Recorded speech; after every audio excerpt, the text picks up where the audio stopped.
दोस्तों, शिक्षक बहाली को लेकर के दो बहुत ही महत्वपूर्ण खबर है जो आप लोग के लिए आ रहा है। पहला खबर है पटना हाई कोर्ट से और दूसरा खबर है आपको जो सीटेट के अभ्यर्थी परेशान हो रहे थे उनके लिए तो एक खुशखबरी के तौर पे है। दोस्तों, पटना हाई कोर्ट में जो केस किया गया है, वैसे तो बहुत सारा केस किया गया है और केस के नाम पे बहुत सारे लोग हैं जो यूट्यूब के माध्यम से आप लोगों से चंदा मांग रहे हैं, लेकिन उसमें से एक महत्वपूर्ण केस जो कि शिक्षक संघ के द्वारा किया गया था और उस केस का जो प्रमुख मांग था वो ये था कि हमें बगैर एग्ज़ाम के राज्यकर्मी का दर्जा दिया जाए और तत्काल इस बहाली पर रोक लगाया जाए। और इस डिमांड के रिस्पॉन्स में बिहार सरकार के तरफ से जो बिहार सरकार के सबसे बड़े वकील हैं माननीय पीके साहिब, उनको सरकार ने खड़ा कर दिया है। यानी कि आप समझ सकते हैं कि पीके साहिब को कोर्ट में खड़ा कर अगर सरकार कर रही है तो सरकार का मंशा क्या है। सरकार रत्ती भर भी हिलने के मूड में नहीं है और आज पटना हाई कोर्ट में जो माननीय न्यायाधीश महोदय हैं उन्होंने इस केस को सुनने के बाद रोक लगाने से बहाली पर और इस नियमावली पर सीधे तौर पे इनकार कर दिया है। उनका कहना है कि अब इस केस का जो हियरिंग है वो 29 तारीख को होगा, 29 अगस्त को होगा। यानी कि आप लोग इस बात के लिए पूरी तरह से एकदम चिंता मुक्त रहिए, निफिक्र रहिए कि कोई भी दलाल अब इस बहाली को कोर्ट कचहरी के चक्कर में फंसा देगा।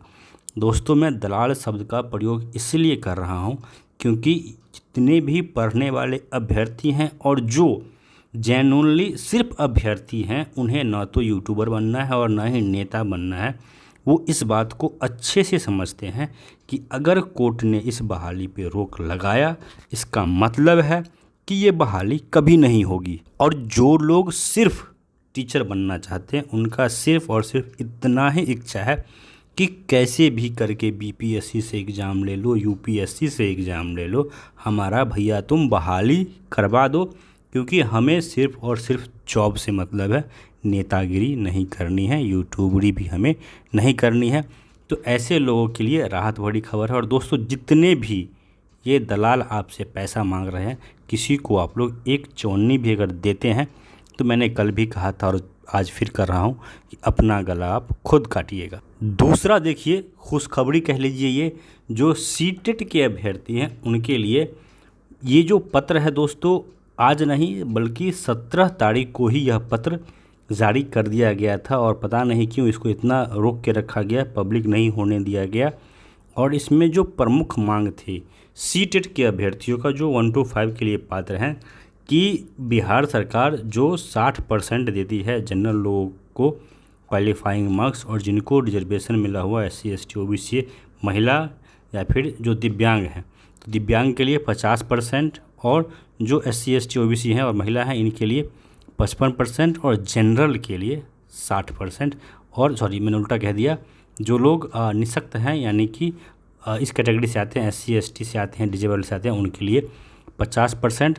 तो ये आपको जो है ये बीपीएससी शिक्षक बहाली में भी ये चीज़ें लागू रहेंगी। देखिए, लास्ट में यही बातें कही गई यहाँ पे, आप लोगों से इसको पूरा पढ़ सकते हैं, आप लोगों ने पत्र पढ़ भी लिया हो, ऐसे में इसको नहीं पढ़ रहा हूँ। देखिए, कहा गया है कि उपरोक्त प्रावधान, यहाँ से पढ़िए आप लोग, बिहार राज्य विद्यालय अध्यापक नियमावली 2023 के आलोक में बिहार राज्य के प्राथमिक विद्यालयों में विद्यालय अध्यापक के 79,943 सृजित पदों पर नियुक्ति के क्रम में सीटेट अभ्यर्थियों के लिए भी लागू होगा।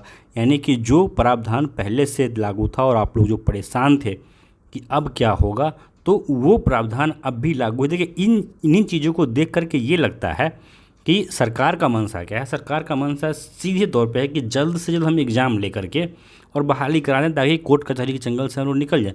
लेकिन कुछ फर्जी फ्रॉड दलाल लोग हैं जिनको टीचर नहीं बनना है, दलाली करके पेट भरना है, और ऐसे ही लोग हैं जो कोर्ट कचहरी का रुख कर रहे हैं। इन लोगों से बचिए, ऐसे लोगों का समर्थन कीजिएगा तो बहाली कभी नहीं होगी। धन्यवाद।